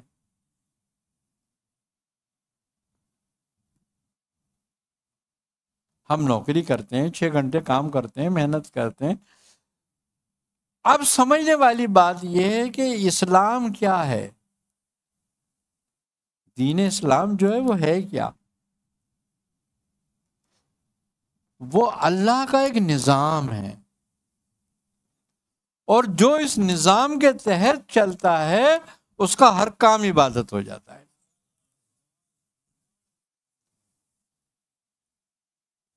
اس کا کمانا بھی عبادت ہو جاتا ہے، اس کے اپنے بیوی بچے پالنا بھی عبادت ہو جاتی ہے، اس کا کاروبار کرنا بھی عبادت ہو جاتا ہے۔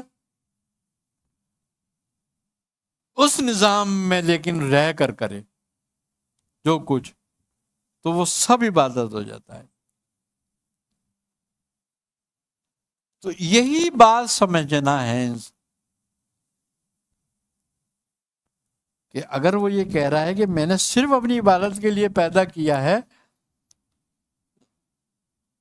تو اس کا مقصد یہ ہے کہ اس نے اپنے نظام کے لیے پیدا کیا ہے، تمہیں اپنے دین کے لیے پیدا کیا ہے کہ اس نظام کو فالو کرو، اس دین کو فالو کرو، اسی لیے ہم نے تمہیں پیدا کیا ہے۔ اور اگر ہم صرف عبادت کا فوکس کر لیں کہ بھئی نماز، روزہ، حج، زکوٰۃ یہ عبادت ہے اور باقی کوئی چیز عبادت نہیں ہے، تو پھر باقی تو سارا کام کرنا ہی تمہارا حرام ہو جائے گا،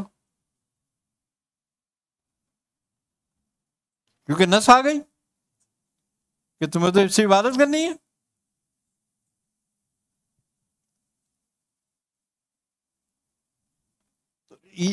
اس سے مراد عابدون سے مراد ہے اللہ کا نظام، اس کا دین، کہ اس میں پورے پورے داخل ہو کے اس کے تحت عمل کرو۔ بس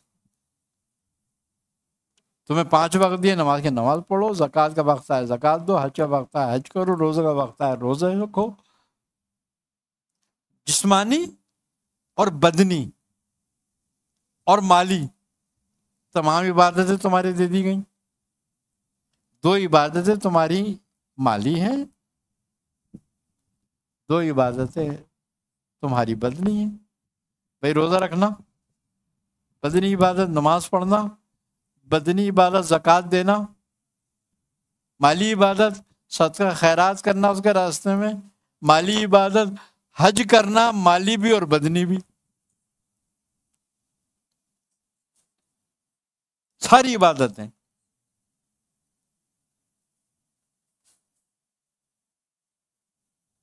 یہ کرنا ہے، تو نظام میں پورے داخل ہونے کا نام ہے اسلام، اللہ کے نظام میں داخل۔ اب اس نظام کے حصے ہیں عبادت بھی، اخلاق بھی، اخلاص بھی، تقوی بھی، یہ سارے اسی نظام کے حصے ہیں۔ اور جب یہ ساری چیزیں اپناتے ہو تب گروہ اتقیہ میں داخل ہوتے ہو۔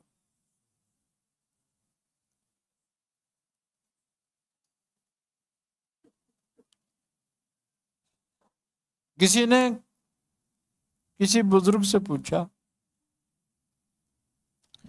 کہ سلوک 2 لفظوں میں بیان کر دیں۔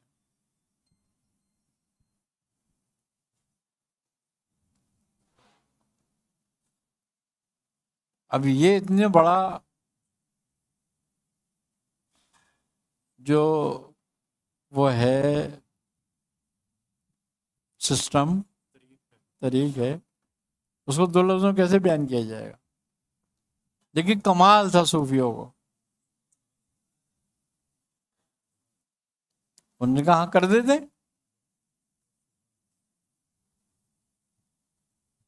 انہوں نے کہا بتائیں۔ انہوں نے کہا جب تو خلق سے ملے، جب تیرا تعلق خلق سے ہو تو اپنے نفس کو بیچ میں سے نکال دے۔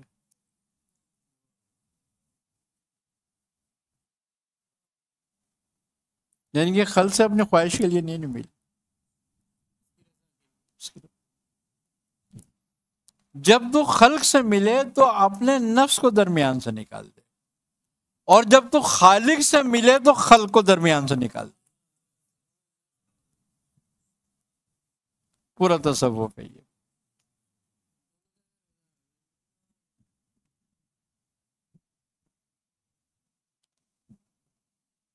لیکن یہ باتیں صحبت سے حاصل ہوتی ہیں، اور صحبت سے ہی انسان اس راستے پہ چل سکتا ہے اور آ سکتا ہے۔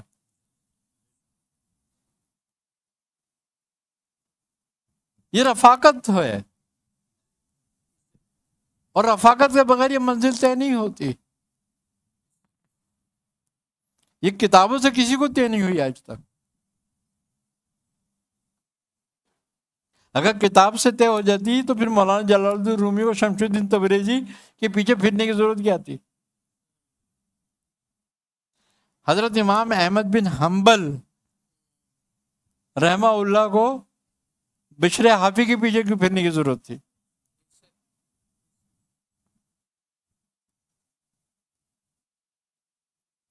یہی سمجھنے والی بات ہے۔ تو انہوں نے یہ بیڑا اٹھایا ہے کہ بھئی اس پروگرام کا نام بھی انہوں نے رکھا ہے کہ شجر معرفت۔ اللہ تبارک و تعالیٰ ان کو اس کی توفیق دے، اور ہمیں بھی ہمت دے کہ ہم ان کی مدد کر سکیں، اور جو بھی سن رہے ہیں وہ لوگ بھی اس میں شامل ہوں۔ دیکھو بات یہ ہے کہ نیکی کے کام میں ایک دوسرے کی مدد کرو۔ آئی نا سمجھ بات؟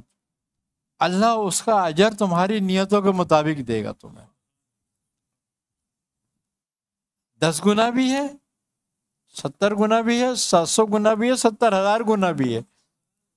تمہاری نیت پر ہے، تمہارے اخلاص پر ہے۔ اجر اخلاص پر ہوتا ہے، اس کی قیمت، اجر کی قیمت اخلاص بڑھاتا ہے۔ تو ہمیں چاہیے کہ ہم نے آج تک جو کچھ کر لیا ٹھیک ہے، کر لیا۔ اب سمجھدار آدمی یہ ہے کہ وہ وقت سے پہلے ہی راستے پہ آ جائے۔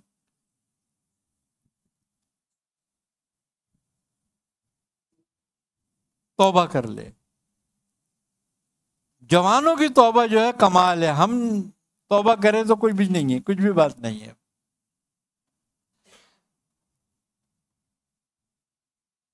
دیکھو جب گناہ کرنے کی سکت نہ رہے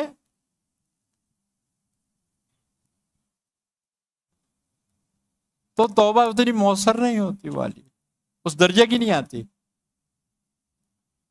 لیکن جوانی میں جو توبہ ہوتی ہے وہ درجے والی ہوتی ہے۔ اس لیے فرمایا ہے نا کہ در جوانی توبہ کردم شیوہ پیغمبری،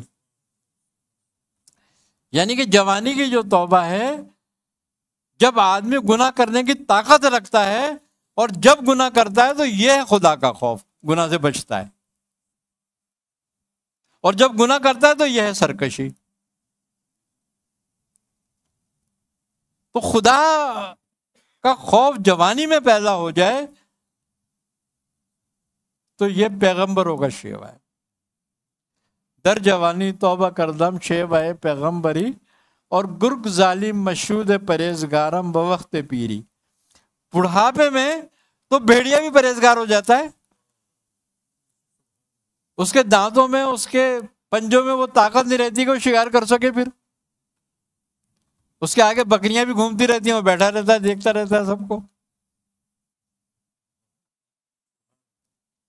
بڑھاپے کی توبہ تو ایسی ہی ہے پھر، لیکن توبہ کبھی غیر مؤثر نہیں ہوتی، ہمیشہ مؤثر ہوتی ہے، کیونکہ رب تعالیٰ اپنے بندے کا انتظار کرتا ہے کہ تو پلٹا جب تجھے یاد آ جائے پلٹ جا، اور جب تم مجھ سے توبہ کرے گا تو میں تجھے معاف کروں گا۔ تو لہذا ہمیں چاہیے کہ ہم اس نیک راستے میں، نیک کام میں ان کے ہاتھ مضبوط کریں، عامر صاحب کے، اور ذکر فکر کی محفلوں کا انعقاد کریں، منعقد کریں۔ ویسے تو سلاسل کا جو طریقہ کار ہے وہ یہی ہے کہ خلیفہ بنانے کا مقصد کیا ہوتا ہے؟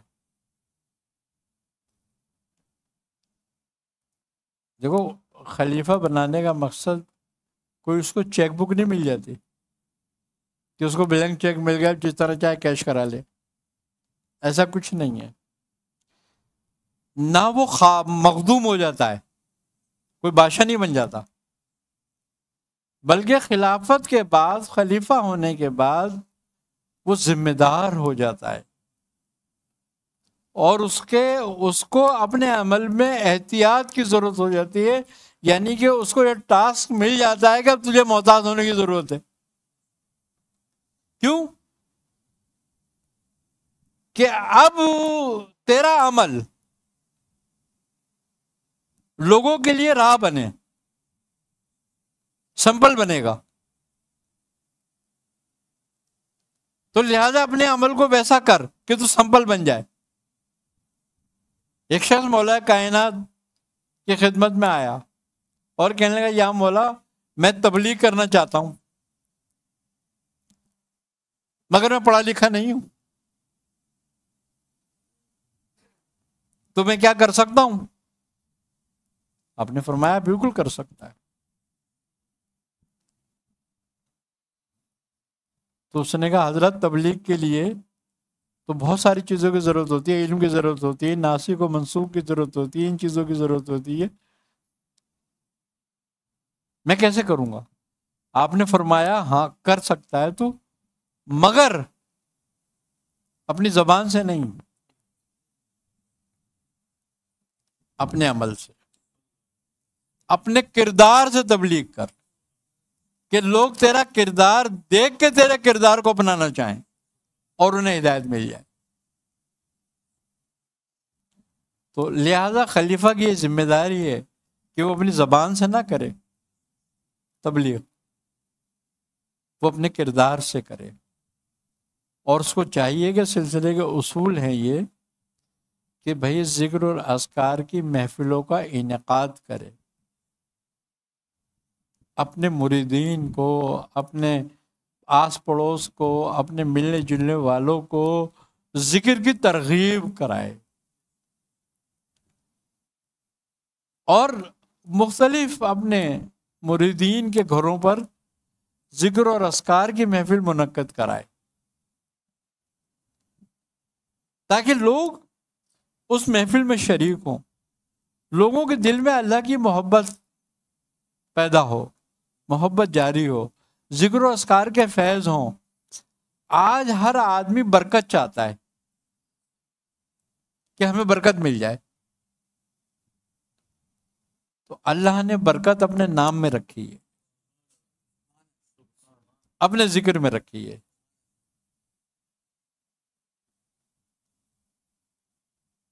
اللہ کے نام میں برکت ہے، اللہ کے ذکر میں برکت ہے.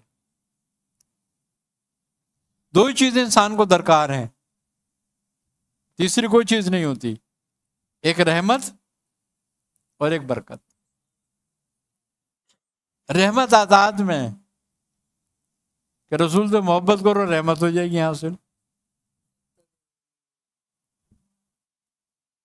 اور برکت اللہ کے نام میں ہے، اس کا نام لیتے رہو اور اس کے حکم پہ عمل کرو تو برکت ہو جائے گی. تو لہذا سب کو چاہیے، جتنے بھی خلفاء ہیں، جہاں بھی سن رہے ہیں، جو بھی سمجھ رہے ہیں، ہم اپنے سلسلے کی بات نہیں کر رہے، اپنے خلفاؤں کی بات نہیں کر رہے، ہم اس راہ سے منسلک ہر آدمی سے بات کر رہے ہیں جو اس راستے پہ، جو سلاسل سے، جس بھی سلسلے سے وابستہ ہے، یہ اس کی ذمہ داری ہے کہ وہ اگر اپنے بزرگوں کے راستے پہ چلنا چاہتا ہے، اپنے بزرگوں کا فیض حاصل کرنا چاہتا ہے، جو بزرگوں کو فیض حاصل تھا وہ یہ بھی حاصل کرنا چاہتا ہے، تو اس کو چاہیے کہ ان کے راستے پہ چلے اور اذکار، ذکر، نیکی کی طرف لوگوں کو دعوت دے، ذکر و اذکار کی محفلوں کا انعقاد کرے، اس میں دعوت دے، واعظ و نصیحت کرے، لوگوں کو اچھی بات بتائے. اگر کوئی عالم ہے تو وہ بھی کرے، جو غیر عالم ہے وہ بھی کرے. جو غیر عالم ہے وہ کم سے کم نماز روزے کی ترغیب تو دلا سکتا ہے، ذکر کی ترغیب تو دلا سکتا ہے، دیکھو ہماری زندگی میں کاوش کریں، ہم نے 1000 لوگوں کو، 1,00,000 لوگوں کو، 2,00,000 لوگوں کو بات کری، بات بتائی، اپنی بات پہنچائی. اگر ہماری بات پر کسی ایک آدمی نے عمل کر لیا اور وہ راستے پر آ گیا تو ہم کامیاب ہو گئے.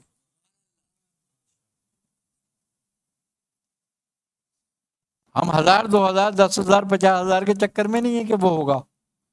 اللہ جس کو ہدایت دے سب کو دے دے، ہماری دعا ہی ہے. لیکن ہماری کاوش سے اگر ایک آدمی بھی نیک ہو گیا اور اس نے تقوی کی راہ اختیار کر لی تو ہمارا کام، زندگی کا مقصد پورا ہوا. ہم اپنے عمل سے اگر نہ بھی بخشے جائیں گے تو ہو سکتا ہے اس کی نیکیوں سے بخشے جائیں، کہ وہ نیکیاں ہمارے کھاتے میں مل جائیں ہمیں. جو کسی کے وسیلے سے ملتی ہے نا وہ قبول ہوتی ہے، ملتی جب ہے جب قبول ہوتی ہے. ہمارے اعمال کا ہمیں نہیں پتا کہ قبول ہو رہے ہیں یا نہیں ہو رہے، یا ہوں گے یا نہیں ہوں گے، یہ تو آخر میں بات کھلے گی. لیکن ہمیں چاہیے کہ ہم کسی ایک آدمی تک، کسی 1,00,000 تک، جس تک ہم پہنچا سکتے ہیں پہنچائیں، اور جس کی ہم خدمت کر سکتے ہیں، مدد کر سکتے ہیں، اپنی جتنی حیثیت اور طاقت کے مطابق اللہ کی خلق کی مدد کرو. کیوں کہ اللہ کی خلق کی مدد کرنا خالق کی ہے مدد.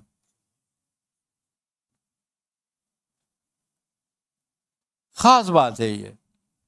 الخلق عیال اللہ، خلق اللہ کی عیال ہے. کسی نے کسی بزرگ سے پوچھا حضرت خدا تک پہنچنے کا آسان راستہ کیا ہے؟ نصیحت فرما دیں. تو انہوں نے فرمایا، انہوں نے کہا دیکھیں میں روزہ نہیں رکھتا، نماز نہیں پڑھتا، میں کاہل ہوں ان معاملوں میں، بہت ساری میری اندر عمل کی کوتاہیاں ہیں، میں بغیر عمل کیے ایسے کوتاہیوں کے ساتھ ہی مقرب ہو جاؤں. انہوں نے کہا ہو جائے گا. انہوں نے کہا کیسے؟ انہوں نے کہا کہ کبھی خدا کو ہم سے کمتر مت سمجھیو.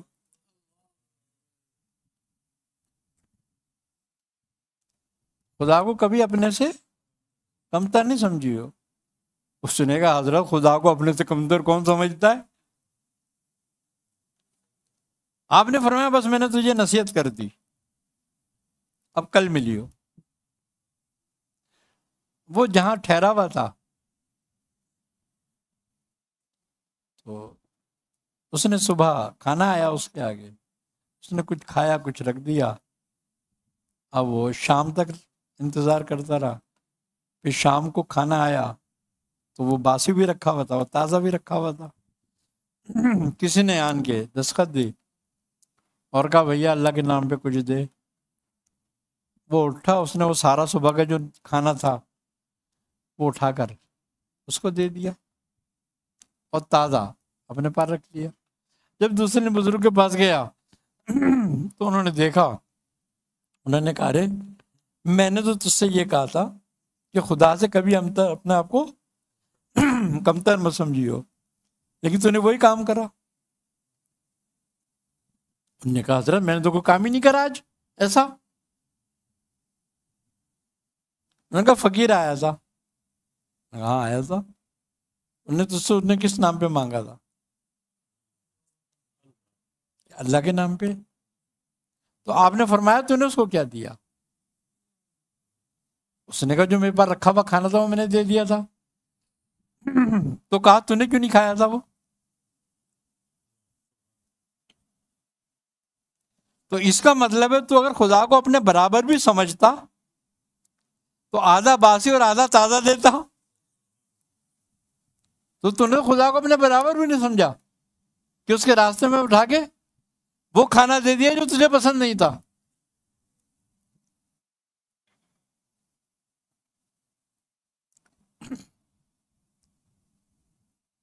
تو یہ خلق کی حرمت ہے کہ جب کوئی تم سے خدا کے نام پہ مانگے تو کم سے کم وہ چیز ضرور دو جو تمہیں پسند ہو، وہ نہیں جو تمہارے ساتھ ریجیکٹ ہو چکی ہے، تم ریجیکٹ کر چکے ہو اس کو۔ یہ توہین ہے رب تعالیٰ کی کہ انہوں نے اس کے نام پہ مانگا ہے۔ کل قیامت کے دن حدیث ہے کہ رب تعالیٰ تم سے پوچھے گا، سوال کرے گا، کہے گا میں بھوکا آیا تھا تیرے پاس، تو نے مجھے کھانا نہیں کھلایا تھا۔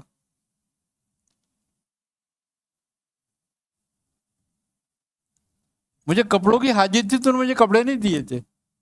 تو وہ کہے گا اے میرے رب، تجھے کس چیز کی حاجت ہو سکتی ہے؟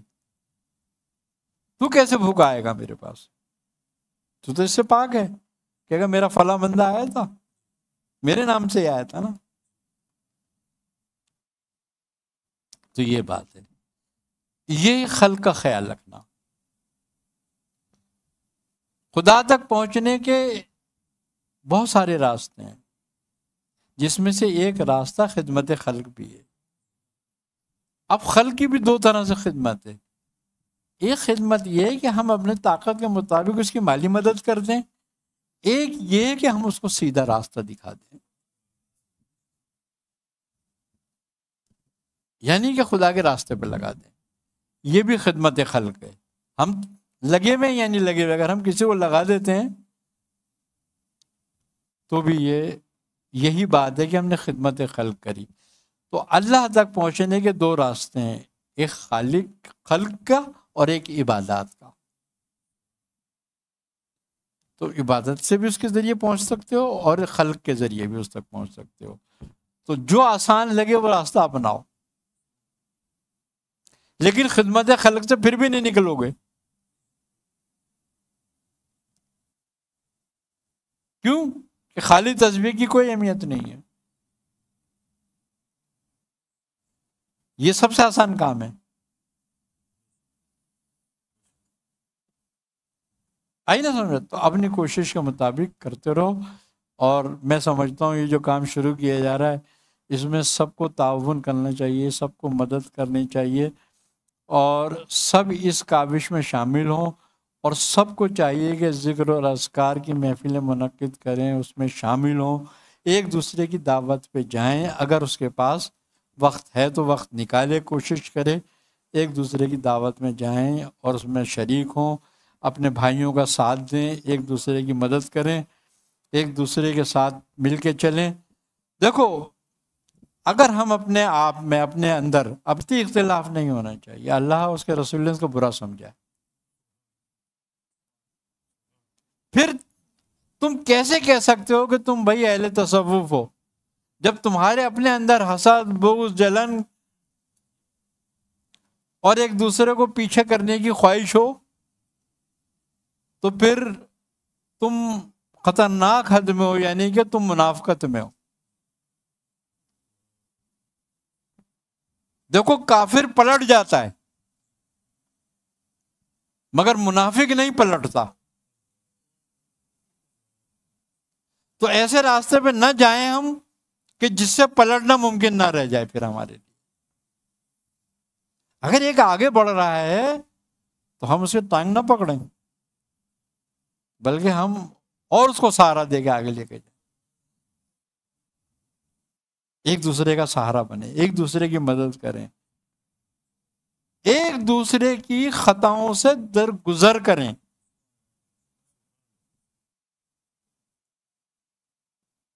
رسول خدا صلی اللہ علیہ وسلم کے پاس ایک گلیم آئی، اور اللہ تبارک و تعالی جبرائیل نے فرمایا کہ یا رسول اللہ، جو اس کا حق ادا کر دے اس کو آپ اس کی یہ تحفہ کر دینا اس کو۔ آپ نے حضرت ابوبکر صدیق رضی اللہ تعالیٰ عنہ سے پوچھا کہ ابوبکر، میں یہ گلیم تمہیں دوں، یعنی ایک چادر ہے، یہ تمہیں دوں تو تم اس کا حق کیسے ادا کرو؟ انہوں نے کہا صدق و صفا سے، صدق و صفا سے۔ آپ نے کہا بات صحیح کری، لیکن اس کا حق ادا نہیں ہوا۔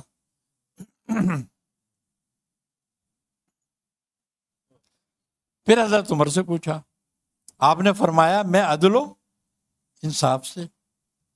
آپ نے فرمایا بات صحیح کری، مگر اس کا وہ حق نہیں ہوا۔ آپ نے حضرت عثمان غنی سے پوچھا، انہوں نے بھی اس کا جواب دیا کہ میں سخاوت سے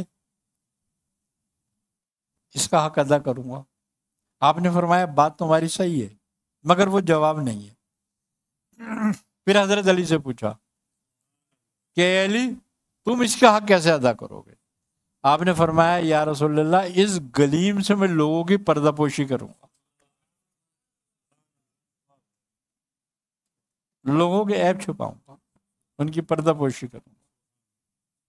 آپ نے فرمایا تم نے حق ادا کرو گے، اس کا صحیح جواب یہی، یہ لو تم۔ اب دیکھ لو کہ عیب چھپانے کو کتنی بڑی بات۔ ہم اپنی زبان سے کسی کا عیب بتاتے ہیں تو اگر ہمارا وہ تجربہ نہیں ہے، ہم نے صرف سن لیا، دیکھ لیا، ایک آدمی کھڑا ہوا تھا، اب ہمیں نہیں پتا وہ کیوں کھڑا ہوا تھا، ہم نے کہا یار فلاں جگہ کھڑا ہوا تھا، یہ تو یہ کام کرتا ہے۔ کوئی شراب خانے کے دروازے کھڑا ہوا تھا، تم نے دیکھا بھائی شرابی ہے یہ، تو تمہیں دھوکا ہوا نا، لیکن تم نے بہتان لگا دیا اس پر، اور اگر وہ کر کے آیا کسی اور سے کہا تو غیبت کری اس کی، تو دونوں صورتوں میں تم نے اپنا عمل برباد کیا۔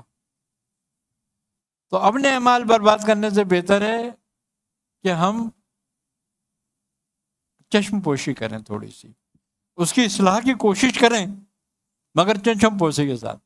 اگر معاملہ جس کا ہے اس سے ہی ڈسکس کریں، اس کو پھیلائیں نا لوگوں میں، یہ امانت ہے، لہذا خامخواہ نہ پھیلاؤ، کوئی پروپیگنڈا نہیں کرو۔ ان سب باتوں کو اگر ہم مد نظر رکھتے ہیں تو ہمارا کردار اچھا ہوتا ہے، ہمارا کردار اچھا ہوتا ہے، ہمارا اخلاق اچھا ہوتا ہے۔ مقصد یہ ہے کہ تمہاری زندگی جو ہے نا وہ نمونہ بنے، لوگوں کے لیے مسئلہ نہ بنے۔ اپنے آپ کو مثال بناؤ، مسئلہ نہ بناؤ۔ جس نے اپنی زندگی کو مسئلہ بنایا لوگوں کے لیے، اس کا مطلب ہے وہ ناکام ہوا، وہ اس راستے پہ بھی نہیں ہے، چاہے وہ کتنی ٹوپی لگائے گھوم رہا ہو، چاہے کتنی بڑی پگڑیاں باندھ کے پھر رہا ہو، وہ اہل تصوف میں سے نہیں ہے۔ اور اگر کوئی بہتان لگاتا ہے کسی پہ تو وہ تو اہل اسلام میں بھی نہیں رہتا، پھر وہ کبیرہ کا مرتکب ہوتا ہے۔ کبیرہ گناہ ہے کسی پہ بہتان لگانا، کوڑوں کی سزا ہے اس پہ، تو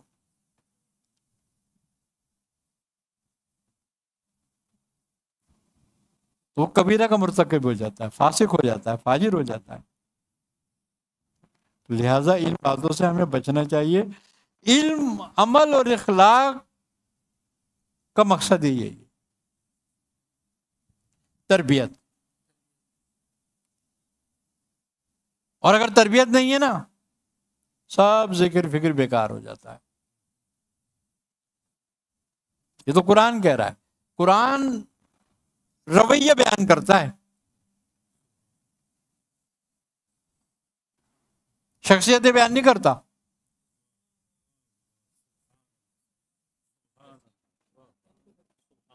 آئی نا سمجھ بات؟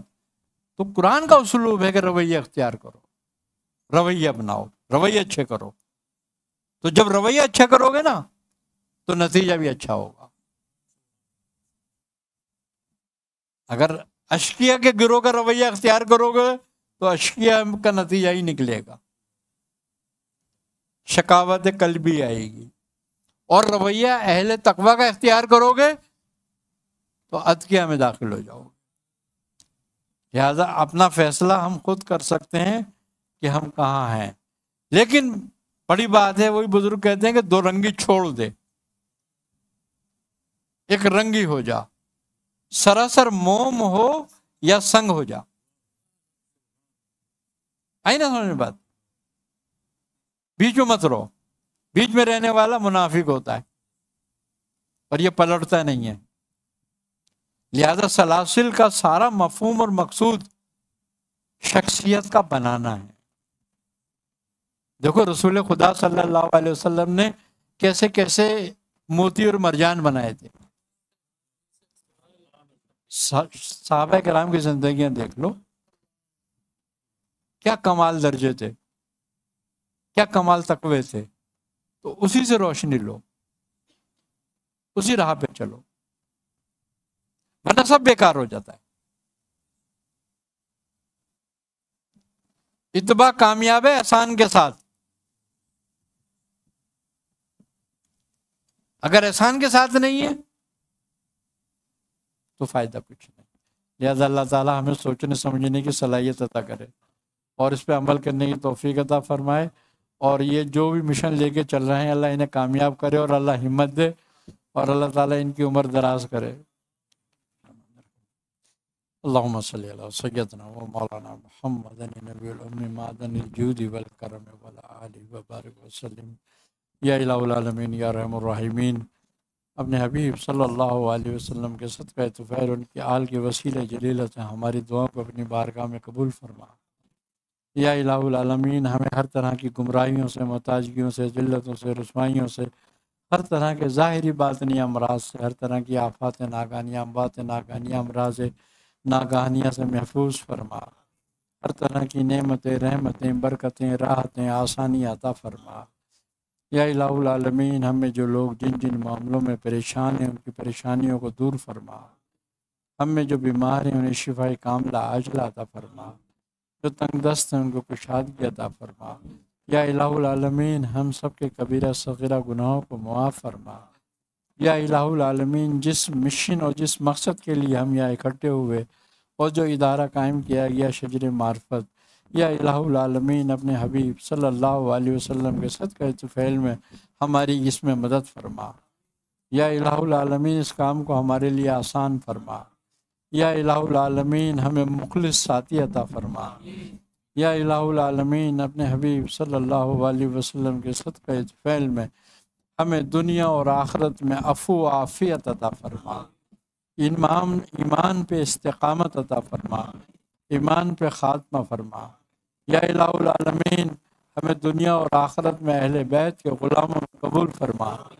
ربنا تقبل منا انک انت السمیع العلیم وتب علینا انک انت التواب الرحیم۔